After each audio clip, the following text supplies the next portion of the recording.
Welcome to the world of MMA Lockup, the home for combat sports. 2 men enter, 1 man leaves. And now the host of MMA Lockup, Chris Matthews. Welcome to another week of MMA Lockup. I'm Chris Matthews, alongside co-host Bernard Oliver. Go ahead and throw that out there. Check out MMALockup.com or also Facebook and Twitter at MMA Lockup. We've got a fun show planned. Ringside doctor for the Strikeforce and UFC Dr. Gary Furness. Not going to stop there. We've got World Series of Fighting participant who will be taking on Hollis Gracie for the World Series of Fighting. That's heavyweight Dave Huckabee. And top it off, we're going to have UFC fighter that will be taking on Mike Pierce at UFC 162. Impact Fight Management's David Mitchell. But first and foremost, we got to mix it up. We got to talk UFC 160. Bernard TJ Grant, he defeats Gray Maynard.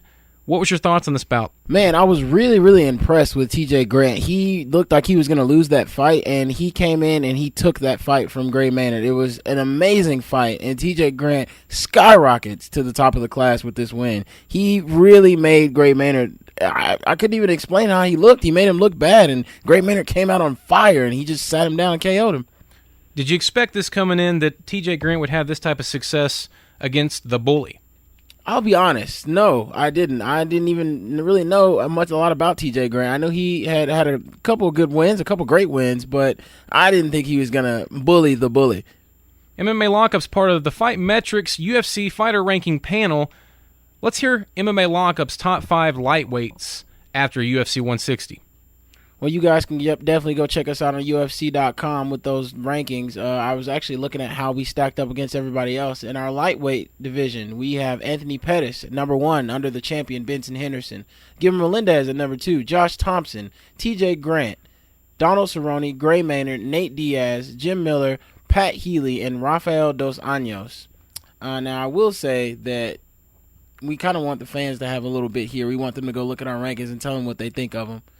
We compared to the UFC pretty closely. They have an overall ranking that they have out there too, and this is how their rankings go. We have Gilbert Melendez at number 1, Anthony Pettis at number 2, TJ Grant at number 3. He jumped up 2 spots. Josh Thompson at number 4, Gray Maynard at number 5, Donald Cerrone at number 6, Nate Diaz at number 7, Jim Miller at number 8, Pat Healy at number 9, and Rafael Dos Anjos at number 10. Yeah, I would say I agree with our rankings, of course. Really, when you look at it 1 through 5, Anthony Showtime Pettis, it's kind of interesting that he's going to be taking on Jose Aldo for his title. But, from 1 to 5, I have no complaints with that. Moving on to the UFC 160 heavyweight bouts. Junior Dos Santos knocks out Mark Hunt. He comes on the show. He says what's going to happen. Bernard, that's what happened. We should start believing this guy a little bit more. He did exactly what he said he was going to do in our show last week. He said, I'm too fast for him. My hands are too good for him, and I'm going to knock him out. Lo and behold, did he go in there and knock that dude out. He knocked out Mark Hunt, the unknockoutable person, most unknockoutable person in the UFC. When it comes to picking fights, Junior Dos Santos hasn't been that successful. He picked Brock Lesnar to defeat Alistair Overeem. We've seen what happened there. But when he's fighting, he's picked 2 Ws, and that's what he's gotten. In his defense, Brock was coming off of a little bit of a sickness there, but in his fights, he is 100% correct. And the way that he went in there and executed his game plan was absolutely phenomenal. Moving on to the main event, Cain Velasquez defeats Antonio Bigfoot Silva. He retains his UFC heavyweight title and gets that one defense out of the way.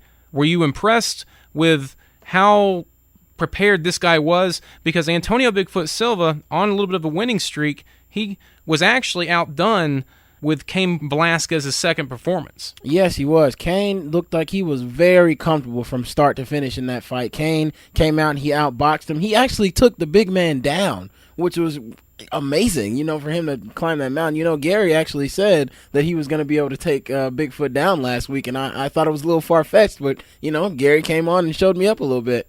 Let's hear the top 10 MMA Lockup heavyweight rankings. All right, our rankings go as follows. Cain Velasquez, of course, the champion. Junior Dos Santos at number 1. Daniel Cormier at number 2. Fabricio Verdum at number 3. Antonio Silva at number 4. Roy Nelson at number 5. Frank Mir coming in at number 6. Big Nog pulling it down at number 7. Mark Hunt falls to number 8. Travis Brown at number 9. And, we stuck Alistair Overeem down there at number 10. I look at that top 10.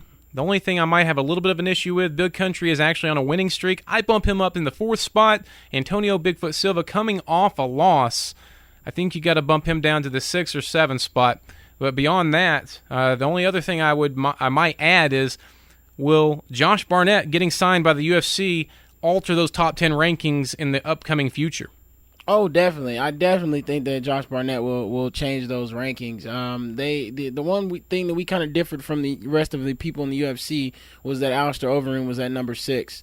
I really think Josh Barnett is going to come in there and he is going to mix up all of that. He's going to jump in there. Depending on how he performs, he's going to jump in there and cause a lot of trouble for the heavyweight class. And then, if we get John Jones in there before the end of the year, which probably isn't going to happen, but he said maybe around December he'll be looking to go to heavyweight, that's going to mess things up even more. So it's a very exciting time for the heavyweight class in the UFC. Some upcoming UFC heavyweight matchups that will also alter the top 10.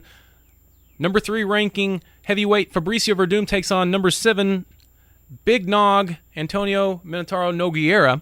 And you also have number 9 Travis Brown taking on number 10 Alistair Overeem. You add that with Josh Barnett coming into the UFC. It'll be interesting to see a month from now how these rankings look. Bernard, any lasting thoughts on the top 10 rankings per MMA Lockup, the UFC, and Fight Metrics? I will say that it was a little bit of a surprise. We got thrown in there at the end of the month. It's an honor to be a part of the Fight Metrics countdown. The ranking system that they have in the UFC. It's an absolute honor. We probably have a little bit more time going into this next round. We're probably going to research a little bit more. A couple of those guys probably not where they're supposed to be in the rankings, but other than that, man, I was very impressed with Chris and I sitting down ranking those guys. Folks, like I said, a loaded show. We're going to have UFC fighter going to be taking on Mike Pierce at UFC 162, David Mitchell. World Series in Fighting participant Dave Huckabee is going to be on the show. Ringside doctor for the Strikeforce and the UFC, Dr. Gary Furness. Make sure you check out the website, MMALockup.com. We're also Facebook and Twitter at MMALockup. For more ball-busting commentary, MMALockup.com.